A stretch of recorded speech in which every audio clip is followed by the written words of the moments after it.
الجزء الثاني من سلسلة مشاهير سهرة الصغرى، نماذج مشرفة من أبناء القرية. نستهل الجزء الثاني من سلسلة مشاهير القرية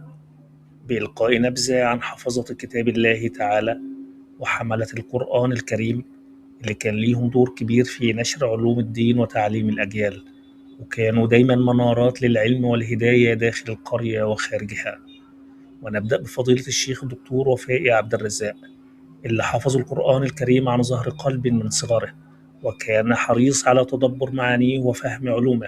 لحد ما بقى واحد من المتخصصين في علم القراءات والتحريرات، وواحد من الأسماء المتميزة في المجال ده. ومن أشهر قراء محفظ القرآن الكريم في القرية أيضا الشيخ عبد الهادي البرعي، القارئ المعروف للقرآن الكريم بجمهورية مصر العربية، والشيخ فاروق مسعد، قارئ القرآن الكريم ومؤذن مسجد العمايرة سابقا، والشيخ أحمد عبد الغني، قارئ ومحفظ القرآن الكريم، والشيخ عبد السلام مصباح، محفظ القرآن الكريم، والشيخ السيد البرعي، قارئ ومحفظ القرآن الكريم ومؤذن مسجد سالم البيه سابقا، والشيخ علي الخولي، محفظ القرآن الكريم ومؤذن مسجد ابن فهد سابقا. أما عن أصحاب المنابر والخطباء اللي أسروا الحياة الدينية في القرية بخطبهم ودروسهم، فقد كان من أبرزهم فضيلة الشيخ سيد أحمد علي مصباح، وكيل وزارة الوعظ والإرشاد ورئيس هيئة التأليف والترجمة بالأزهر الشريف سابقا،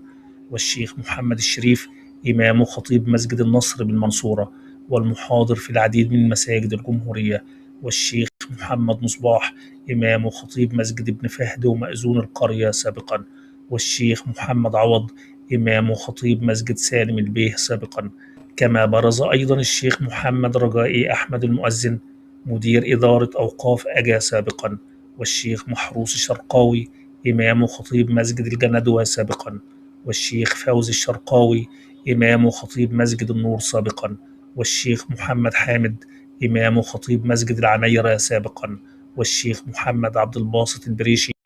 إمام وخطيب مسجد الأشراف سابقا، والشيخ حلمي غيث، إمام وخطيب مسجد الأشراف سابقا، والشيخ العسوي اللي اعتلى منابر معظم مساجد القرية وأسرى الحياة الدينية بعلمه وخبرته. وفي مجال العلوم والبحث العلمي أنجبت سهرة الصغرى العديد من القامات العلمية الرفيعة، من أبرزهم الدكتور عبد الصبور عبد الله خليل، كبير مستشاري هيئة الأرصاد الجوية العالمية، والدكتور مصطفى عبد الجواد فرج، رئيس مجلس المحاصيل الزراعية بوزارة الزراعة، والأستاذ الدكتور السيد سعد البسيوني بكلية التجارة جامعة طنطا، والأستاذ الدكتور إبراهيم عبد العليم طلبة، وكيل كلية الزراعة بجامعة بنها الأسبق، والدكتور سعيد السلموني، وكيل كلية الزراعة بجامعة القاهرة،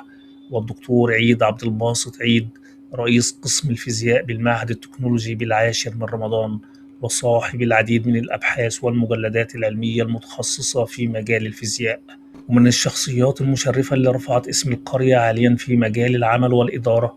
المستشار مدحت الغمراوي، اللي يعد واحد من الرموز المضيئة اللي نفخر بها جميعا، حيث شغل العديد من المناصب المهمة داخل مصر وخارجها. فكان مستشارا لوزارة العمل في الإمارات العربية المتحدة وقطر وسلطنة عمان والمملكة العربية السعودية، كما تولى منصب وكيل وزارة العمل بمحافظات المنيا والشرقية والقاهرة والإسكندرية، وهي مناصب تعكس حجم خبراته ومكانته الكبيرة. وفي المجال الصحفي والإعلامي تفخر القرية بالكاتب الصحفي الكبير الأستاذ مدحت البسيوني، الذي يعد واحدا من أبرز الكتاب الصحفيين في مصر والعالم العربي، واشتهر بمقالاته الاقتصادية القوية اللي نشرت في كبرى الصحف المصرية والعربية، وأسهمت في تبسيط القضايا الاقتصادية والسياسية للقارئ. كما تزخر القرية بأسماء صحفية وإعلامية لامعة،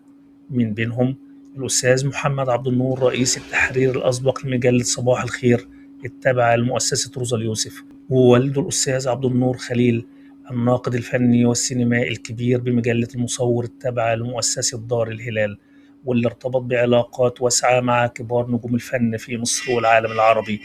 وشارك في تغطية العديد من المهرجانات السينمائية العالمية في كان وطشقند وموسكو وبرلين وقرطاج وغيرها. وقد أسرى الأستاذ عبد النور خليل المكتبة العربية بعدد كبير من المؤلفات المهمة، من أشهرها رجال في حياة فاتن حمامة، ونساء في حياة عبد الوهاب، ونساء في حياة عبد الحليم، ورجال في حياة أم كلثوم، ودولة أم كلثوم، وسعاد حسني، وفاتن حمامة، العصر الذهبي للسينما المصرية. ثم عاد في نهاية الثمانينيات ليواصل مسيرته الصحفية، ويكتب السير الذاتية لكبار الفنانين في عدد من الصحف والمجلات العربية، مقدما أعمالا توثيقية مهمة ما زالت تمثل مرجعا للباحثين والمهتمين بتاريخ الفن العربي. وتبقى سهرة الصغرى نموذجا للقرية المصرية الأصيلة اللي أنجبت علماء ومشايخ ومفكرين وصحفيين ومسؤولين تركوا بصمات واضحة في مجالات متعددة، وأسهموا في خدمة وطنهم ومجتمعهم، لتظل أسمائهم مصدر فخر واعتزاز لأبناء القرية جيلا بعد جيل.